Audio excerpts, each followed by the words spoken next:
Narayana CPM కార్యదర్శి Proddatur. 2020లో Jagananna scent స్థలము దాదాపు ప్రొద్దుటూరు అర్బన్ అండ్ రూరల్లో 24,000 మందికి సెంటు చొప్పున స్థలాలు ఇచ్చినారు. సెంటు చొప్పున స్థలాలు ఇచ్చినారు. అక్కడ ఇల్లు నిర్మిస్తామని చెప్పేసి కొందరు సచివాలయ అధికారులు మరియు కొందరు కాంట్రాక్టర్లు కొందరు ఉద్యోగులు అందరూ కలిసి ఒక్కొక్క పేద లబ్ధిదారుల దగ్గర నుంచి 35,000 నుంచి ₹1,00,000 వరకు మీ ఇల్లు పూర్తి నిర్మాణం చేసి మీకు బీగాలేసి బీగాలు ఇస్తాం, మీరు అక్కడ నివాసానికి యోగ్యంగా ఉంటుంది, మీరు అక్కడ పోయి చేరుకోండి అని చెప్పేసి ఆ పేదలందరికీ కూడా చెప్పడం జరిగింది. వాళ్ళందరూ కూడా సొంత ఇంటి కోసము పేదవారు పాపం ఆశపడి అప్పులు తీసుకొచ్చి డాక్రాల్లో తీసుకొచ్చి ఈ రోజుకు దాదాపు 5 సంవత్సరాలు కావస్తా ఉంది. ఆ వడ్డీలు కట్టలేక ఇబ్బందులు పడుతున్నారు.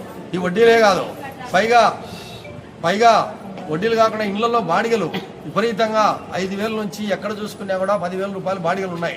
30 రోజులు తిరిగేసరికి 5,000 నుంచి ₹10,000 బాడిగలు కట్టలేక ఆ పేదలు ఏదో ఆ ఇల్లు నిర్మిస్తే అక్కడ పోయి ఉండొచ్చు, బాడిగల బాధ తప్పుతుందని చెప్పేసి వారు తప్పు సప్పు తెచ్చి వీళ్ళకి ఇస్తే వీళ్ళు మొత్తం దోచుకున్నారు పందికొక్కుల్లాగా. 35,000 నుంచి అంటే కోట్ల రూపాయలు ఈరోజు పొద్దుటూరు పట్టణంలో ఈ పేదల నుంచి వసూలు చేసుకున్నారు. మళ్ళీ వీళ్ళందరూ మాట్లాడుతున్నారు. ఇవన్నా మినిస్టర్ గారు చెప్పారు, కేసులు నమోదు చేయండి, రికవరీ చేయాలా. ఈ పేదలకు ఎవరు ఇవ్వాలి? రిటర్న్ వాళ్ళకు వడ్డీతో సహా వాళ్ళకు రిటర్న్ ఇవ్వాలా, లేని పక్షంలో ఇల్లు పూర్తి చేసి ఇవ్వాలని చెప్పేసి ఈ ఆందోళన కొనసాగుతూ ఉంది. దీన్ని పెద్ద ఎత్తున ముందుకు తీసుకుపోతాం. ఈ ధర్నాతోనే ఈరోజు మొదలు ఇది. కాబట్టి ఇప్పటికైనా కూడా అధికారులు సచివాలయ ఉద్యోగులు ఎవరైతే పందికొక్కుల్లాగా తిన్నారో దీన్ని వారికి వెంటనే వెనక్కి రిటర్న్ చేయాలని చెప్పేసి మేము సిపిఎం పార్టీగా డిమాండ్ చేస్తూ ఉన్నాము. చేయని పక్షంలో మీరు ఖచ్చితంగా జైలు పాలవుతారని చెప్పేసి కూడా ఉద్యోగం చేసుకో ప్రజలు పన్నులు కట్టి ₹1,00,000 మీకు జీతాలు ఇస్తున్నారు. అవి చాలదన్నట్టు ఈ పేదల దగ్గర ఈ రకంగా వసూలు చేసి వాళ్ళ ముఖాలు చూస్తే పాపం అందరూ వడ్డీలు కట్టలేక ఇబ్బందులు పడుతున్నాం. నెల వచ్చేసరికి ఇళ్ళ బాడీలు కట్టలేకున్నాం.